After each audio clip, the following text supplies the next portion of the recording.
नमस्कार दोस्तों, मैं कमलेश गुप्ता आपका स्वागत करती हूँ।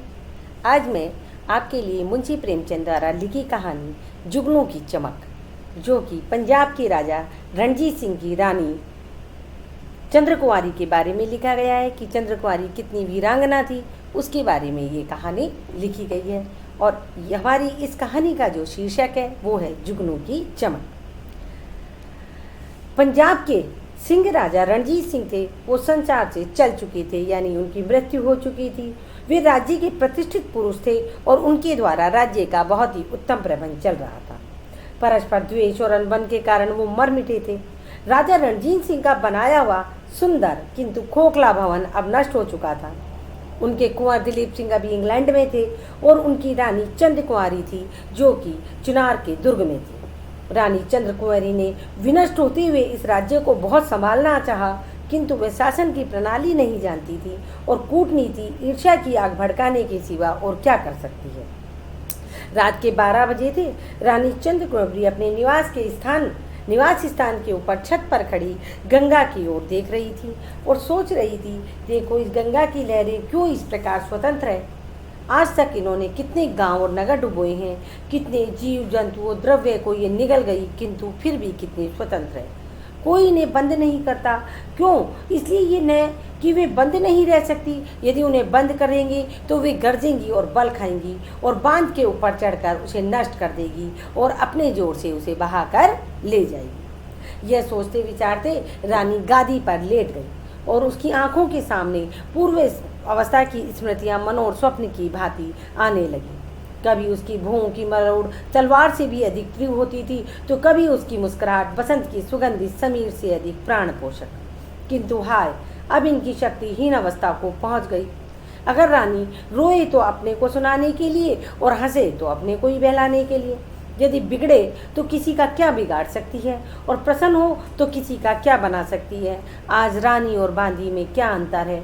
रानी की आंखों से आंसू की बूंदें झरने लगी।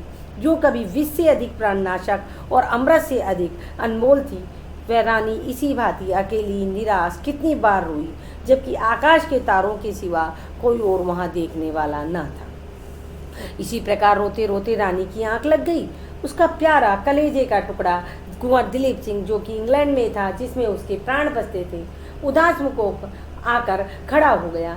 जैसे गाय दिन भर जंगलों में रहने के पश्चात संध्या को घर आती है और अपने बछड़े को देखते ही प्रेम और उमंग से मतवाली होकर स्तनों में दूध भरे पूंछ उठाए वह दौड़ती है, उसी भांति चंद्रकुंवारी अपने दोनों हाथ फैलाए प्यारे कुंवर को छाती से लिपटाने के लिए दौड़ी। परंतु तभी रानी की आंख खुल गई और जीवन की आशाओं की भांति यह स्वप्न भी विनिष्ट हो गया। क्यों? क्योंकि कुंवर दिलीप सिंह तो यहाँ तो केवल रानी के स्वप्न में थे, वो तो वास्तव में इंग्लैंड में पढ़ रहे थे। रानी ने गंगा की ओर देखा और कहा, माँ मुझे भी अपने साथ लेती चलो। इसके बाद रानी छत से नीचे उतरी। कमरे में एक लालटेन जल रही थी। उसके उजाले में उसने एक मैली सी साड़ी पहनी, अपने सारे गहने उतार दिए और रत्नों को एक छोटे से बक्स में और एक त्रिव कटार को कमर में उसने रख लिया। जिस समय वह बाहर निकली, नैराश्यपूर्ण साहस की एक मूर्ति थी। संतरी ने पुकारा, कौन है? रानी ने उत्तर दिया, मैं हूँ जंगी। कहाँ जाती है? गंगा जल लाऊंगी। सुराही टूट गई है, रानी जी पानी मंगा रही है। संतरी को समीप आकर बोला, चल मैं भी तेरे साथ चलता हूँ, जरा रुक जा। रानी बली जंगी बोली, मेरे साथ मत आओ, रानी कोठे पर है, देख लेंगी। संतरी को धोखा देकर चंद्रकुंवरी गुप्त द्वार से होती हुई अंधेरे में कांटों से उलझती, चट्टानों से टकराती गंगा के किनारे जा पहुंची। रात आधी से अधिक हो चुकी थी। गंगा जी में संतोषदायिनी शांति विराज रही थी। तरंगे तारों की गोद में लिए सो रही थी। चारों ओर सन्नाटा था। रानी नदी के किनारे किनारे चल रही थी और मुड़ मुड़ कर पीछे देखती हुई जा रही थी। एकाएक एक डोंगी यानी नाव जो होती है, उसको खूंटे से बंधे हुए उसने देखा। रानी ने उसे ध्यान से देखा कि मल्लाह तो सोया हुआ है, उसे जगाना काल को जगाना था। वह तुरंत रस्सी खोलकर नाव पर सवार हो गई और नाव धीरे धीरे धार के सहारे बहने लगी। शोक और अंधकार में स्वप्न की भांति जो ध्यान की तरंगों के साथ बहा चला जाता है, नाव के हिलने से ही मल्लाह चौंक कर उठ बैठ गया और आंखें मलते मलते उसने सामने देखा कि पटरे पर एक स्त्री हाथ में डांड लिए हुए बैठी है। घबरा कर पूछा, तेरे कौन है रे? नाव कहाँ लिए जा रही हो? रानी हंस पड़ी और भय के अंत को सांस करते हुए बोली, सच बताऊं या झूठ? मल्ला कुछ भयभीत से स्वर में बोला, सच बताया जाए। रानी बोली, अच्छा तो सुनो, मैं लाहौर की रानी चंद्रकुंवरी हूँ, इसी किले में कैदी थी, आज भागी जा रही हूँ, मुझे जल्दी बनारस पहुँचा दो, तुझे निहाल कर दूंगी, और शरारत करेगा तो देख कटार से तेरा सिर काट दूंगी। सवेरा होने से पहले मुझे बनारस पहुँचना चाहिए। और ये धमकी काम कर गई।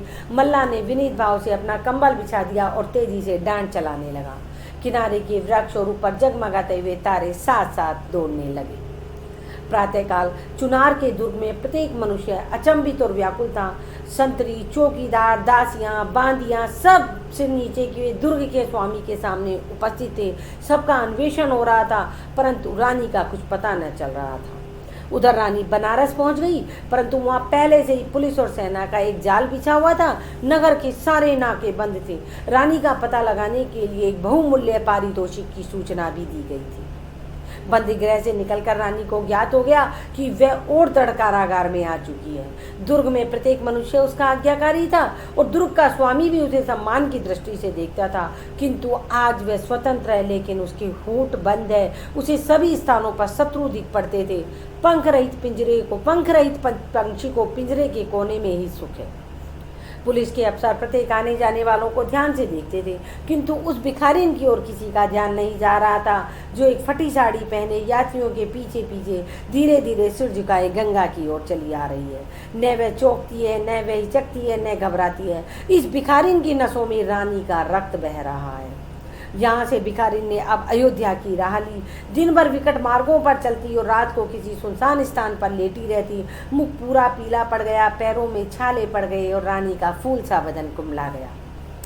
वह प्राय गाँव में लाहौरों की रानी के चर्चे सुनती थी। कभी कभी पुलिस के आदमी भी उसे रानी के टों में दच्चित देख पड़ते थे। उन्हें देखते ही भिखारिन के हृदय में सोई हुई रानी जाग उठती थी।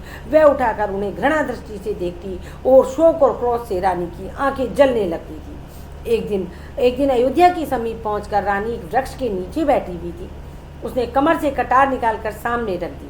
वह सोच रही थी कि अब मैं कहाँ जाऊँ, मेरी यात्रा का अंत कहाँ है, क्या इस संसार में मेरे लिए कोई ठिकाना नहीं है।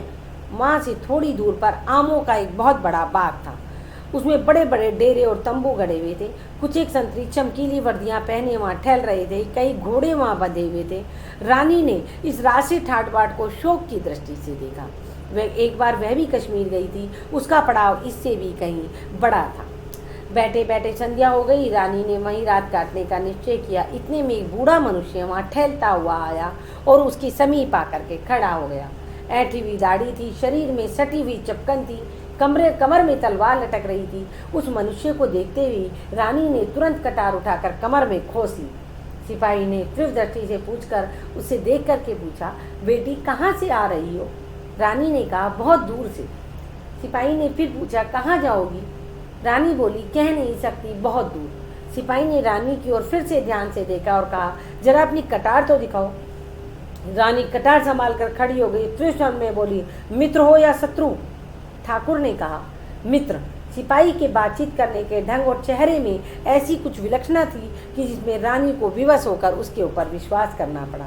वह बोली, विश्वासघात न करना, लो ये मेरी कटार देख लो। ठाकुर बना सिपाही ने हाथ में कटार ली और उसको उलट पुलट कर देखा और बड़े नम्र भाव से उसे आंखों से लगाया और रानी के आगे विनीत भाव से सिर झुका करके बोला, महारानी चंद्रकुंवरी।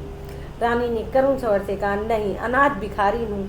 तुम कौन हो? सिपाही ने उत्तर दिया, आपका एक सेवक हूँ। रानी ने उसकी ओर निराश दृष्टि से देखा और कहा, दुर्भाग्य के सिवा इस संसार में अब मेरा कोई नहीं है। तो सिपाही बने ठाकुर ने कहा, महारानी जी ऐसा न कहिए। पंजाब के सिंह की महारानी के वचन पर अब भी सैकड़ों सिर झुक सकते हैं। देश में ऐसे लोग विद्यमान हैं जिन्होंने आपका नमक खाया और भूले नहीं हैं। रानी बोली, अब इसकी इच्छा नहीं है, केवल एक शांत स्थान चाहती हूँ जहाँ पर एक कुटी के सिवा कुछ न हो। सिपाही बोला, ऐसा स्थान तो आपको पहाड़ों में मिल सकता है। हिमालय की गोद में आप चलिए, वहीं आप उपद्रव से बच सकती हैं। रानी आश्चर्य से बोली, शत्रुओं में जाऊं? नेपाल कब हमारा मित्र रहा है? नेपाल अब कब हमारा मित्र रहा है? सिपाही बोला, राणा जग बहादुर दृढ़ प्रतिज्ञ राजपूत है। यानी जो नेपाल के राणा जंग बहादुर है वो दृढ़ प्रतिज्ञ राजपूत है। रानी बोली, किंतु वही जंग बहादुर जो अभी अभी हमारे विरुद्ध लाट डलहौजी को सहायता देने पर उद्यत था। सिपाही कुछ लज्जित सा होकर बोला, तब आप महारानी चंद्र कुमारी थी, आज आप भिखारी हैं। ऐश्वर्य के देशी और शत्रु चारों ओर पाए जाते हैं। लोग जलती हुई आग को पानी से बुझाते हैं, पर राख माथे पर चढ़ाई जाती है। आप जरा सोच विचार न करें, नेपाल में अभी भी धर्म का लोप नहीं हुआ है। आप भय का त्याग करें और चले, देखिए आपको वहाँ किस भांति सिर और आंखों पर बिठाया जाएगा। रानी ने रात उसी वृक्ष की छाया में काटी। सिपाही भी वहीं सोया और प्रातःकाल वहाँ 2 त्रियुगामी घोड़े दिख पड़े। एक पर सिपाही सवार था तो दूसरे पर अत्यंत रूपवान युवक। ये जो रूपवान युवक था ये थी रानी चंद्रकुमारी, जो अपने रक्षा स्थान की खोज में अब नेपाल जा रही थी। कुछ देर पीछे रानी ने पूछा, यह पड़ाव किसका है? सिपाही ने कहा, राणा जंग बहादुर का। वे तीर्थ यात्रा करने आए हैं, किंतु हमसे पहले पहुंच जाएंगे। रानी, तुमने उनसे मुझे यही क्यों ना मिला दिया? उनका हार्दिक भाव प्रकट हो जाता। सिपाही बोला, यहाँ उनसे मिलना असंभव था, आप जासूसों की दृष्टि से नहीं बच सकती थी। उस समय यात्रा करना प्राण को अर्पण कर देना था। दोनों यात्रियों को अनेकों बार डाकुओं का सामना करना पड़ा। उस समय रानी की वीरता, उसका युद्ध कौशल तथा फुर्ती देखकर वो बूढ़ा सिपाही भी दांतों तले उंगली दबाता था। कभी उनकी तलवार काम कर जाती थी तो कभी घोड़े की तेज चाल। यात्रा बड़ी लंबी थी। जेठ का महीना मार्ग में ही समाप्त हो गया।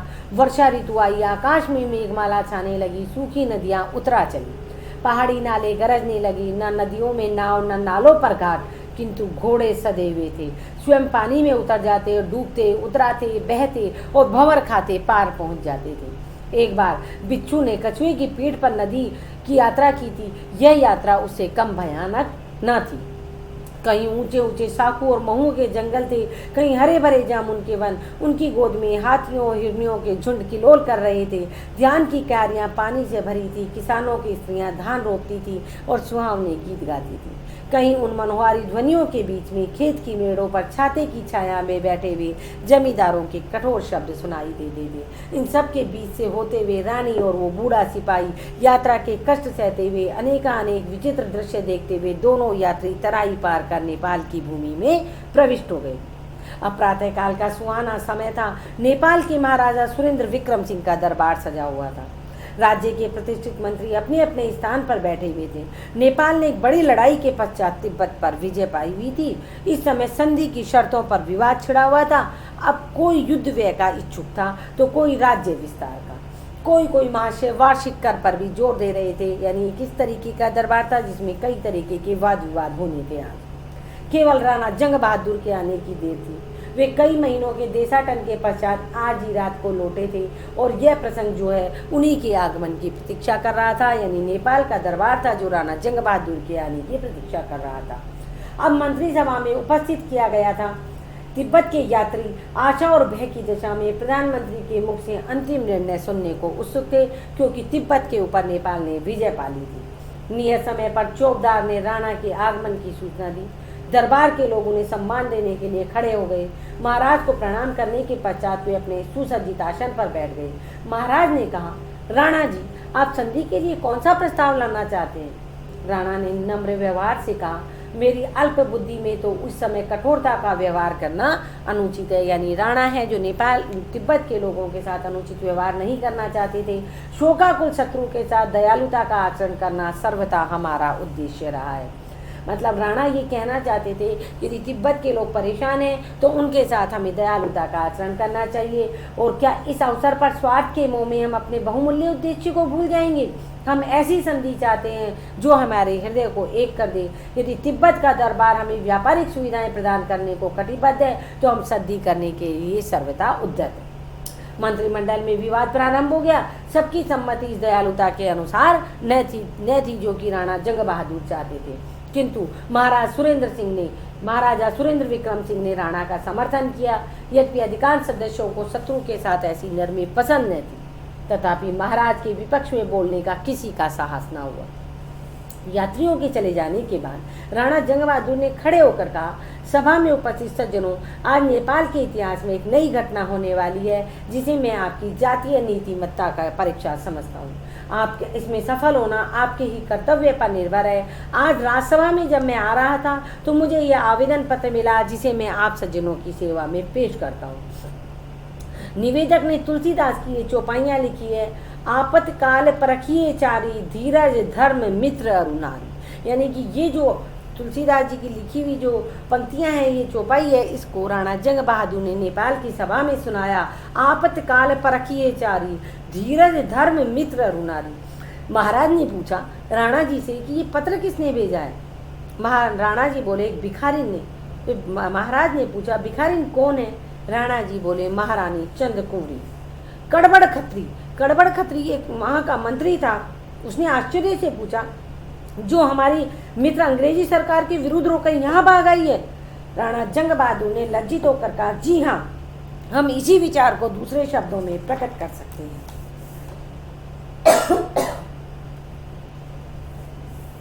कड़बड़ खत्री बोले, अंग्रेजों से हमारी मित्रता है और मित्र के शत्रु की सहायता करना मित्रता की नीति के विरुद्ध है।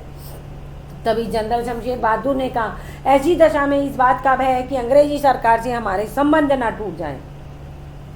तभी राजकुमार रणवीर सिंह बोले, हम ये मानते हैं कि अतिथि सत्कार हमारा धर्म है, किंतु उसी समय तक जब तक हमारे मित्रों को हमारी ओर से शंका करने का अवसर ना मिले। यानी कि दरबार में बैठे लोग महारानी चंद्रकुमारी को शरण देना नहीं चाहते थे, क्योंकि वो अंग्रेजों की शत्रु थी।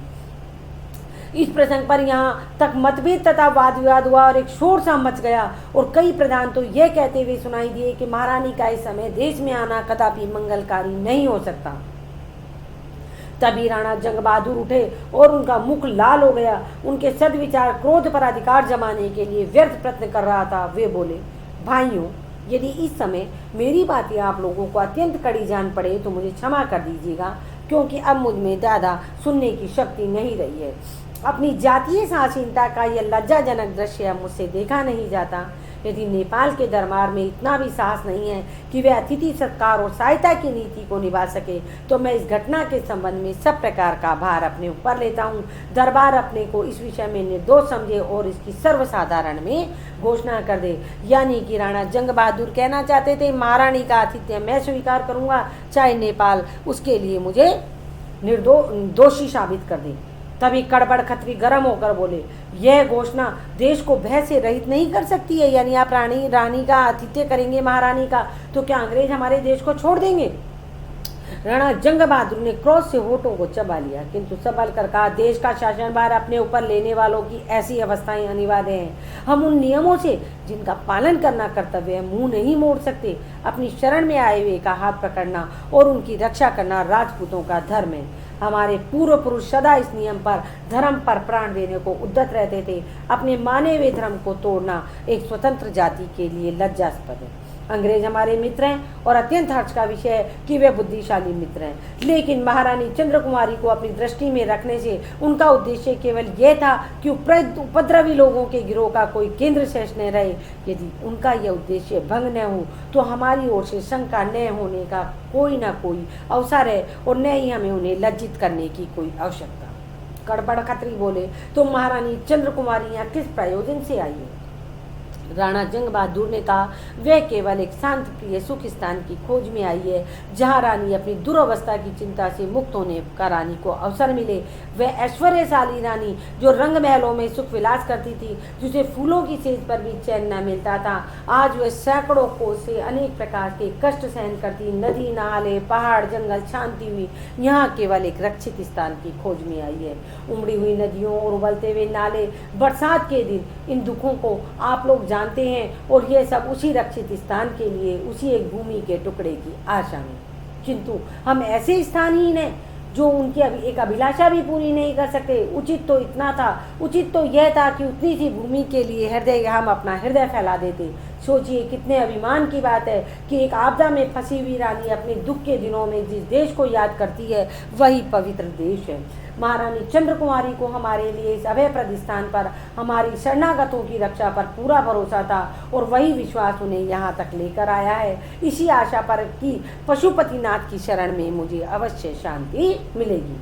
आगे राणा ने कहा, वे यहाँ तक आई है तो आपको अधिकार है, चाहे आप उनकी आशा पूर्ण करें या धूल में मिला दें, चाहे रक्षणता के शरणागतों के सदा सदाचरण के नियमों को निभाकर इतिहास के प्रश्नों पर अपना नाम छोड़ जाए या जातीयता या सदाचार संबंधी नियमों को मिटाकर स्वयं या अपने को पतित समझे। मुझे विश्वास नहीं है कि यहाँ का एक भी मनुष्य ऐसा निराभिमान है जो इस अवसर पर शरणागत पालन धर्म को विस्तृत करके अपना सिर ऊंचा करे। अब मैं आपके अंतिम निपटारे की प्रतीक्षा कर रहा हूँ। कहिए, आप अपनी जाति और देश का नाम उज्जवल करेंगे, सर्वदा के लिए माथे पर अपयश का टीका लगाएंगे। इतनी देर में राजकुमार ने उमंग से कहा, राजकुमार रणवीर सिंह ने, हम महारानी के चरणों तले अपनी आंखें बिछाएंगे। तभी कप्तान विक्रम सिंह बोले, हम राजपूत हैं और अपने धर्म का निर्वाह करेंगे। जनरल रणवीर सिंह ने कहा, हम उनको ऐसी धूम से लाएंगे कि संसार चकित हो जाएगा। तो राणा जंग बहादुर ने कहा, मैं अपने मित्र कड़बड़ खत्री के मुख से उनका फैसला सुनना चाहता हूँ। कड़बड़ खत्री एक बहुत प्रभावशाली पुरुष थे और वे मंत्रिमंडल में राणा जंग बहादुर के विरुद्ध मंडली के प्रधान थे। वे लज्जा भरे शब्दों में बोले, यद्यपि मैं महारानी के आगमन को भय रहित नहीं समझता, किंतु इस अवसर पर हमारा धर्म यही है कि हम महारानी को आश्रय दें और धर्म से मुंह मोड़ना किसी भी जाति के लिए मान का कारण नहीं हो सकता। कई ध्वनियों ने उमंग भरे शब्दों में इस प्रसंग का समर्थन किया। महाराजा सुरेंद्र विक्रम सिंह बोले कि मैं इस निपटारे पर यानी महारानी के आतिथ्य के फैसले पर बधाई देता हूँ। तुमने जाति का नाम रख लिया, पशुपतिनाथ इस उत्तम कार्य में तुम्हारी सहायता करे। तभी सभा विसर्जित हुई, दुर्ग से तोपें छूटने लगी, नगर भर में खबर गूंज उठी कि पंजाब की रानी चंद्र कुंवरी का शुभ आगमन हुआ है। जनरल रणवीर सिंह और जनरल रण बहादुर महाराज 50,000 सेना के साथ महारानी की अगवानी के लिए चली। अतिथि भवन की सजावट होने लगी, बाजार अनेक भांति की उत्तम सामग्रियों से सज गई। ऐश्वर्य की प्रतिष्ठा का सम्मान सब कहीं होता है, किंतु किसी ने भिखारिन का ऐसा सम्मान देखा। सेनाएं बैंड बजाती, पताका फहराती हुई उमड़ी नदी की भांति जा रही थी। सारे नगर में आनंद ही आनंद था। दोनों ओर सुंदर वस्त्राभूषण से सजे दर्शकों का समूह खड़ा था। सेना के कमांडर आगे आगे घोड़ों पर सवार थे। सबसे आगे राणा जंग बहादुर जातीय अभिमान के मद में लीन अपने स्वर्ण रचित होंदे में बैठे थे। यह उदारता का एक पवित्र दृश्य था। धर्मशाला के द्वार पर जुलूस रुका। राणा हाथी से उतरे और महारानी चंद्र कुमारी भी कोठरी से निकलकर बाहर आई। राणा ने झुककर वंदना की। महारानी उनकी ओर आश्चर्य से देखने लगी। अरे, यह तो उनका वह मित्र बूढ़ा सिपाही ही तो था। आंखें भरी आई और मुस्काई। खिले हुए फूल पर से ओस की बूंद टपकी। रानी बोली, मेरे बूढ़े ठाकुर, मेरी नाव पार लगाने वाले, किस भांति तुम्हारा गुण गाऊं। राणा ने सिर झुकाकर कहा, आपके चरणाविंद से हमारा भाग्य उदय हो गया। नेपाल की राजसभा ने आज 25,000 रुपये से महारानी के लिए उत्तम भवन बनवा दिया और उनके खर्चे के लिए 10,000 रुपया मासिक नियत कर दिया। ये भवन आज तक वर्तमान में है और नेपाल की शरणागत प्रियता तथा प्रण पालना तत्परता का यह स्मारक है जो पंजाब की रानी को लोग आज भी नेपाल में याद करते हैं। यह वह सीढ़ी है जिससे जातियां यश के सुनहले शिखर पर पहुंचती है। ये वो घटनाएं हैं जिनमें जातीय इतिहास प्रकाश और महत्व को प्राप्त होता है। पॉलिटिकल रेजिमेंट ने गवर्नमेंट की रिपोर्ट दी। इस बात की शंका की कि गवर्नमेंट ऑफ इंडिया और नेपाल के बीच कुछ खिंचाव हो जाए, किंतु गवर्नमेंट को राणा जंग बहादुर पर पूरा विश्वास था। और जब नेपाल की राज्यसभा ने विश्वास और संतोष दिलाया कि महारानी चंद्र कुमारी को किसी शत्रु भाव का अवसर न दिया जाएगा, तो भारत सरकार यानी अंग्रेज सरकार को भी संतोष हो गया और इस घटना को भारतीय इतिहास में अंधेरी रात में जुगनू की चमक कहना चाहिए। तो दोस्तों, आज हमने मुंशी प्रेमचंद द्वारा लिखी कहानी जंग बहादुर को पढ़ा और उसके अंतर्गत हमने पंजाब की रानी के बारे में जाना और नेपाल के जनजीवन के बारे में भी जाना। यदि आपको मेरे द्वारा सुनाई गई कहानी पसंद आई है तो आप इसे लाइक कीजिए, शेयर कीजिए, सब्सक्राइब कीजिए और आप कौन सी कहानी सुनना चाहते हैं उसे कमेंट बॉक्स में लिख करके बताइए।